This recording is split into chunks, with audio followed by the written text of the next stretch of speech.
Y buena gente, ¿cómo están? Yo espero que se encuentren muy muy bien.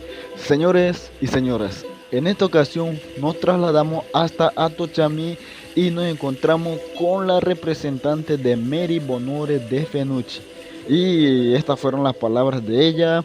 Y bueno, los dejo con el video. Si no están suscritos, no olviden suscribirse, darle like al video, apoyen a su pueblo ahí. Y bueno, sobre todo que comenten ahí, sugieran más videos, digan qué es lo que tenemos que hacer y allí estaremos. Señores, los dejo con el video.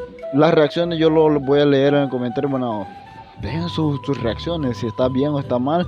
Así que bueno, los dejo con el video. Vamos allá.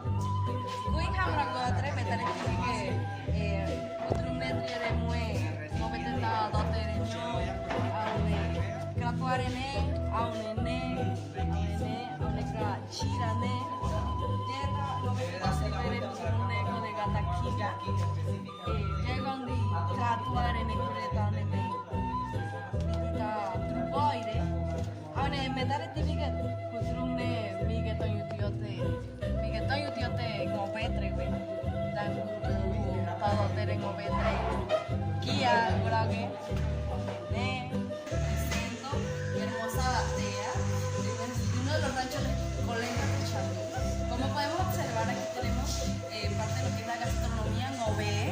Como podemos observar, aquí tenemos esto, tenemos la yuca, que es algo muy indispensable en la comarca. El cacao, la cual se utiliza también para medicina y bebidas. Tenemos el ñurú, nuevamente se los presento aquí.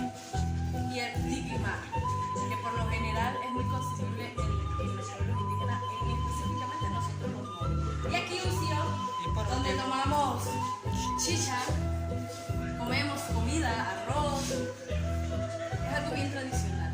Así que los invito a que conozcan Hamragote, Tiburinete, Oreba, la típica Guamanuaine. Muy incomodante Hamragote.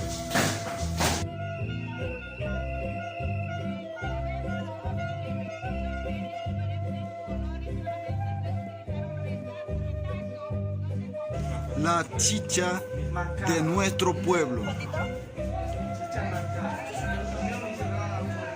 ¿La chicha de qué es? ¿Chicha de qué? Chicha de maíz.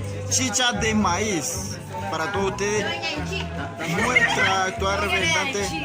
Chicha de maíz ofrecida a los turistas.